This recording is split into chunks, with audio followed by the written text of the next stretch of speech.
Hello friends, welcome to SSC coaching centre. दोस्तों, आज की वीडियो में हम बात करेंगे रीजनिंग के प्रश्नों की। अब यहां पे रीजनिंग का क्वेश्चन लिखा हुआ है 9 के बाद 15 हो गया, 23 हो गया, 33 हो गया, बढ़ते हुए क्रम में है। सीरीज बढ़ते हुए क्रम में है तो हम क्या करेंगे, पहली संख्या से दूसरी संख्या का अंतर देखेंगे, फिर दूसरी से तीसरी का अंतर देखेंगे, क्या रिलेशन बन रहा है।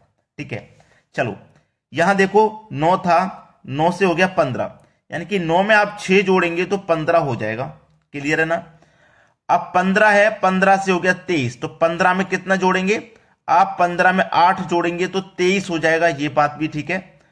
और फिर 23 से हो गया 33, आप 23 से 33 बनाने के लिए 10 जोड़ेंगे तो 33 हो जाएगा। अब यहां पे आपको समझ में आ गया है तो आसानी से आप बना दोगे।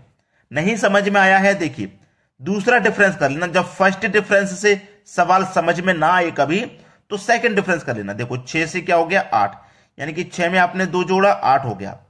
8 से हो गया 10, यानी कि 8 में आप 2 जोड़ेंगे तो 10 हो जाएगा। तो इसका मतलब आप यहां 10 में भी क्या करोगे, 2 जोड़ोगे तो यहां कितना हो जाएगा, 12 हो जाएगा। तो अब आपको क्या करना, 33 में जोड़ना है 12 को। 33 में 12 को जोड़ेंगे तो ये हो जाएगा 45। यहां 45 आ जाएगा जो कि हमारे डी ऑप्शन में। वैसे तो फर्स्ट डिफरेंस में समझ में आ रहा था 6 से 8 हो गया, 8 से 10, 10 से 12 होगा। लेकिन अगर कभी भी ऐसा हो प्रश्न फर्स्ट डिफरेंस से समझ में ना आए तो सेकंड डिफरेंस कर लो, सेकंड से भी ना आए तो थर्ड डिफरेंस कर लो नीचे की तरफ। ठीक है, चलिए अब देखते हैं अगला सवाल। अगला प्रश्न है 4, 7, 14, 24, 41 क्वेश्चन मार्क। सीरीज देखेंगे बढ़ते हुए क्रम में है। तो अभी हमने जो तरीका लगाया था वैसे करके देख लेते हैं। 4 के 7 हो गया, यानी कि आप 4 में 3 जोड़ोगे 7, 7 से 14 हो गया, यहां आप 7 जोड़ोगे, यहां आप 10 जोड़ोगे, और यहां आप कितना 24 से 41 हो गया, यहां आप 17 जोड़ोगे। तो कुछ समझ में नहीं आया। 3, 7, 10, 17 कुछ समझ में नहीं आया ना इस बार कुछ भी समझ में नहीं आ रहा।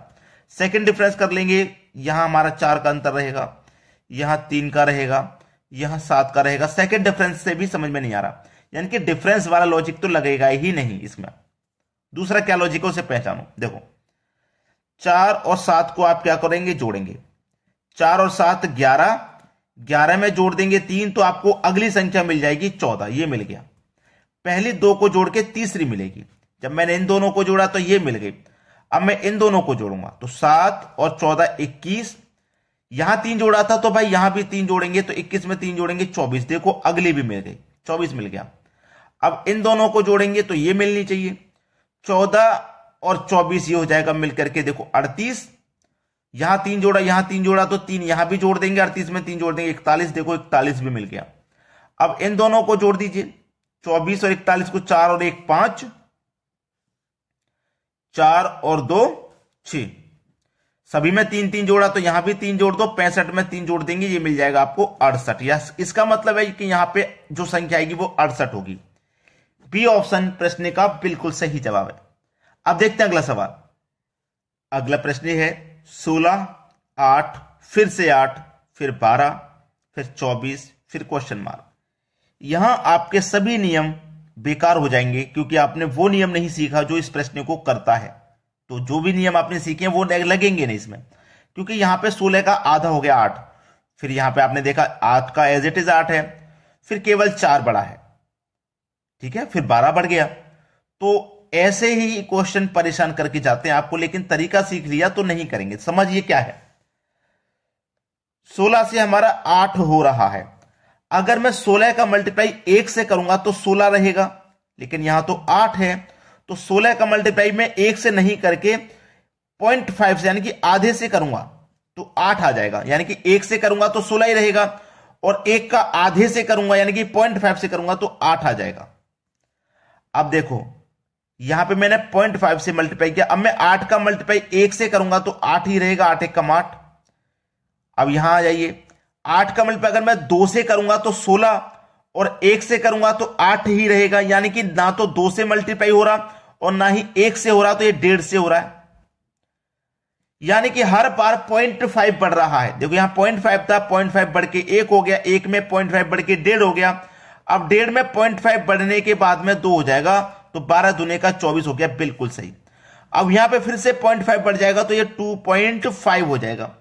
अब 24 का मल्टीप्लाई 2.5 से हो जाएगा तो 24 दूने का 48, 24 का आधा कर दो 12 यानी कि 60। यहां कितना आ जाएगा भाई? 60 आ जाएगा। हमारा पहला ऑप्शन बिल्कुल सही है। क्लियर हो गया सभी को? अब देखते हैं अगला सवाल। अगला प्रश्न है, क्या कह रहा है इसको समझिए।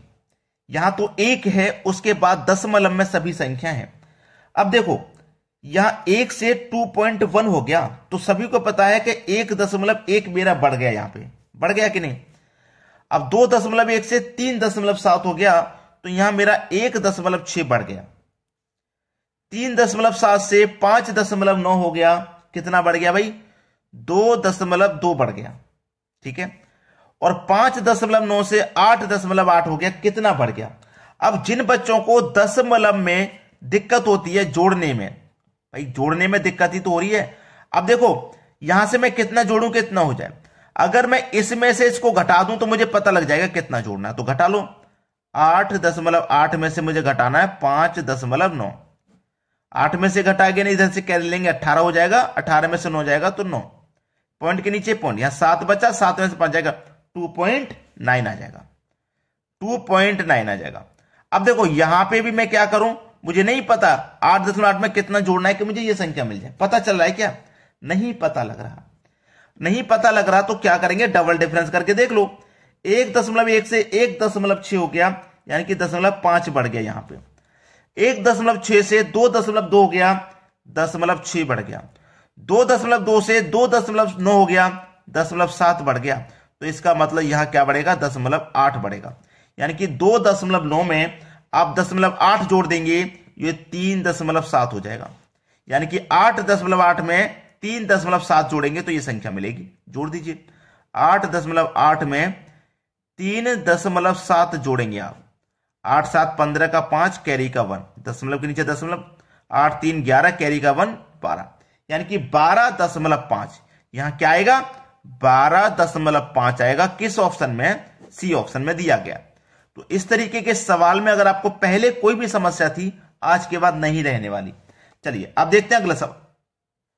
अगला सवाल है, 109 से 107 हो गया, कम हो गया, फिर 112 हो गया, बढ़ गया, फिर 102 हो गया, कम हो गया, फिर 119 बढ़ रहा है। यानी कभी घट रहा है, कभी बढ़ रहा है, कभी घट रहा है, कभी बढ़ रहा है। चलो जी देख लेते हैं।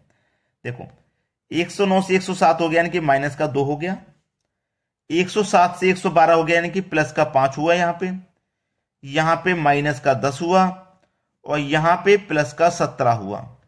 अब यहां क्या आएगा? जो भी आएगा देखो प्लस, देखो माइनस से स्टार्ट हुआ, minus plus minus plus minus, जो भी होगा माइनस में होगा, इतना तो कंफर्म हो गया। अब फर्स्ट डिफरेंस से कुछ समझ में जब नहीं आता तो मैंने आपको बताया सेकंड डिफरेंस कर लो। 2 से 5 हो गया, यानी कि 3 का अंतर। 5 से 7 हो गया, 5 का अंतर। 5 से 17 हो गया, 7 का अंतर। 10 से 17 में 7 का। अब यहां कितने का होगा? 3, 3 में 2 बढ़ के 5, 5 में 2 बढ़ के 7, 7 में भी 2 बढ़ के 9 आ जाएगा। ठीक है, यानी कि देखो 2 में 3 जोड़ा 5, 5 में 5 जोड़ा 10, 10 में 7 जोड़ा 17, 17 में 9 जोड़ेंगे। 17 में क्या करोगे आप? 17 में 9 जोड़ दोगे, तो 17 में 9 जोड़ देंगे तो ये हो जाएगा आपका 26। जिसका मतलब यहां माइनस का 26 आएगा। तो 119 में आप जोड़ देंगे 26, तो ये हो जाएगा कितना? माइनस करेंगे दोस्तों, 119 में 26 माइनस कर दो, ये हो जाएगा आपका 93। यानी कि पहला ऑप्शन सही जवाब है। सभी को समझ में आ गया? अब देखते हैं अगला सवाल। अगला सवाल है 2 3 7 22 क्वेश्चन मार्क। यहां पे बाद में 446 है। अब संख्या देखो स्पीड से बढ़ रही होगी तभी तो यहां पे 446 है। अब मैं यहां पे ये क्वेश्चन आपको होमवर्क के लिए दूंगा ताकि आप प्रैक्टिस करें, और आप प्रैक्टिस जब करेंगे तो आपको भी मदद मिलेगी सीखने में, कि आप जब खुद से करते हो ना तब ज्यादा सीख पाते हो। किसी ने आपको बता दिया, वो आपको समझाया है, लेकिन जब तक आप खुद अपने हाथों से नहीं करोगे तब तक कैसे सीखोगे।